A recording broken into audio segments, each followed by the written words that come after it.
and quantity of the resources you commit rather than the delivery mechanism you choose.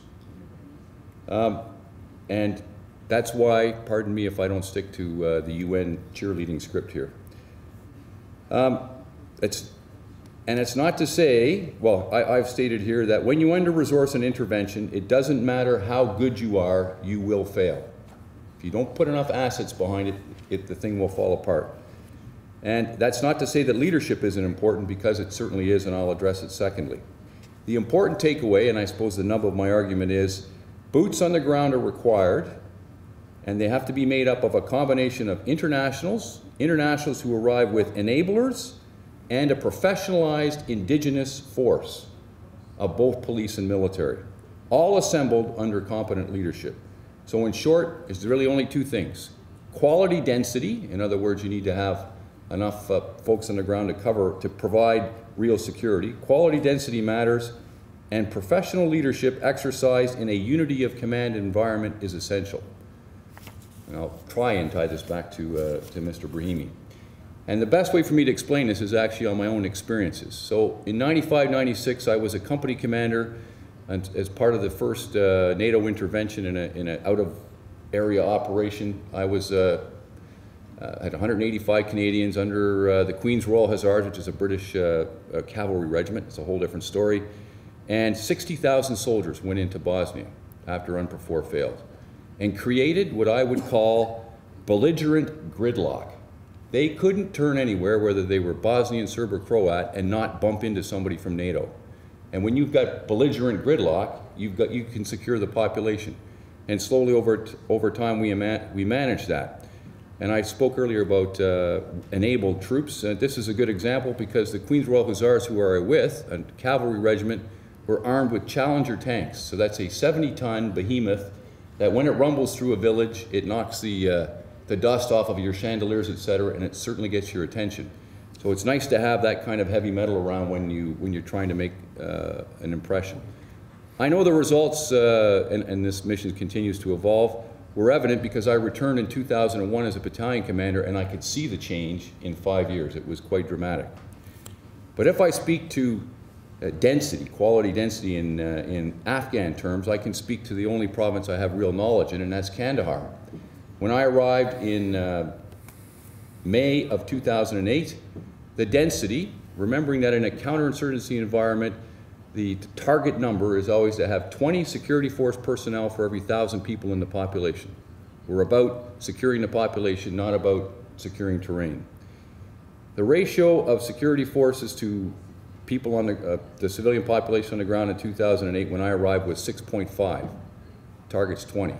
By the time I left, because of course the Manley Report came out and we got a US battalion, which was fun to call the Americans the Manley Battalion. They liked that idea because they're all in the gym all the time. But anyway, we managed to get and by training some Afghans, managed to get that number up to 9.5, 9.5 by 2009.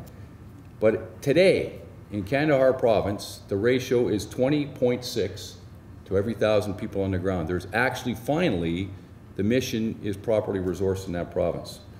And I suppose I could just read a brief quote from my parting thoughts memo. In other words, my after-action report to my superiors, where I wrote, "And then there is my hobby horse, ridden mercilessly since I arrived, increasing troop density." And I go on to state that, you could probably write a postgraduate thesis about this, etc. All of that and then summarize how the various types of security forces were being increased, and finish by saying, finally, on private security companies, which might be of interest to some folks in here, I stated bluntly that, quote, "These companies are essential to our operations. Their continued use is necessary for the foreseeable future. Private security companies liberate infantry so they can get out on the ground and actually do the business. If you're captive in your camp, you can't accomplish anything on the ground." So I am a fan of private security companies and be very happy to defend them even in this forum. The second part of my thesis here was about leadership. Without question, selecting the right leader is absolutely essential. But as I said before, it has to be exercised in a unity of command environment. What does unity command mean? The definition is pretty clear. It's achieved through a clear chain of command whereby command at each level is focused on one commander.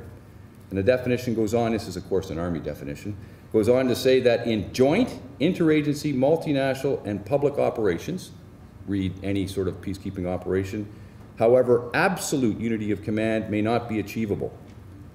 And that's true because there's always going to be a civilian side, the SRSG in a UN mission, and the force commander. But what's most important is unity of purpose in those circumstances. So again, back to my service in Bosnia, there was no doubt that there was a clear chain of command, right from NATO down through me to my next higher headquarters. In the case of 95-96, Colonel Nigel Beer, a great British name. Colonel Nigel Beer, who was the CO of the QRH, and in 2001, Major General Rick Hillier was my boss when I was a battalion commander. It's same is not true in Kandahar or in the NATO mission. And although there is no 10,000 kilometer screwdriver that comes from Ottawa and tells you what to do, there is certainly a convoluted chain of command on the ground. So again, from my parting thoughts from theater, I said, quote, "What has leapt out during my time here is the folly of our current command structure. NATO ISAF, that's one chain. CENTCOM, C-Stick Alpha, which is the Combined Security Transition Command, Afghanistan, that's the second one. US SOCOM, which is the Special Operations Command and Soft Forces on the ground, that's the third one. National agendas, and they are all at play because every nation's basically selected a province and decided that's where they're going to work. And I concluded by saying, it is, practically speaking, an untenable muddle. Now, fortunately, it's been sorted out to a certain extent since I left, but it hasn't been entirely resolved. So, in short, what I believe is we need to re-embrace multilateralism and check our national agendas at the border. And I think I've heard that here earlier this morning. Should we have, if as a nation we have a national interest in a certain country, Haiti springs to mind as the geographically closest, then we need to influence the multilateral organization by placing well-qualified Canadians in key posts and participating fully in contact groups or in friends of fora. That's how we influence these things, not by trying to impose a plan that originates in Ottawa, Washington, or London. Do it through the multilateral. So this takes me back to my thesis. Quality density matters. Professional leadership exercised in a unity of command environment is essential. Did Mr. Brahimi, see this coming?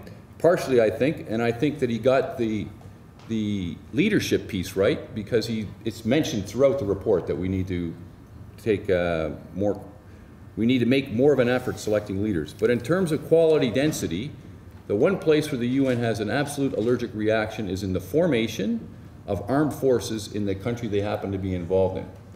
And I believe that that's a mistake. And I'll just draw it very quickly in finishing, to the example of the Congo, where if you want to increase quality density, there's certainly no shortage of troops in the eastern part of the country. But the problem, as I think everyone recognizes, is that the Congolese army is not up to the job and in fact is part of the problem. If you do not make that part of your mandate, and if you don't not impose yourself, but put in place a mechanism such as we have in Afghanistan with operational mentor and liaison teams where you spend day in and day out 24/7 with the indigenous forces, you're not going to bring them around. And there's a whole number of measures that need to be taken in order to professionalize an army. And we have succeeded in Afghanistan with the army. Maybe not the police, but certainly with the army. And second, the second thing that would obviously fix the challenges we're having in the Congo would be to field a professional commander that would actually energize the forces that are on the ground. And I'll leave it there. Probably, am I being disciplined enough? You're leaving it there, absolutely. Okay, so over you, Paul. Thank you very much.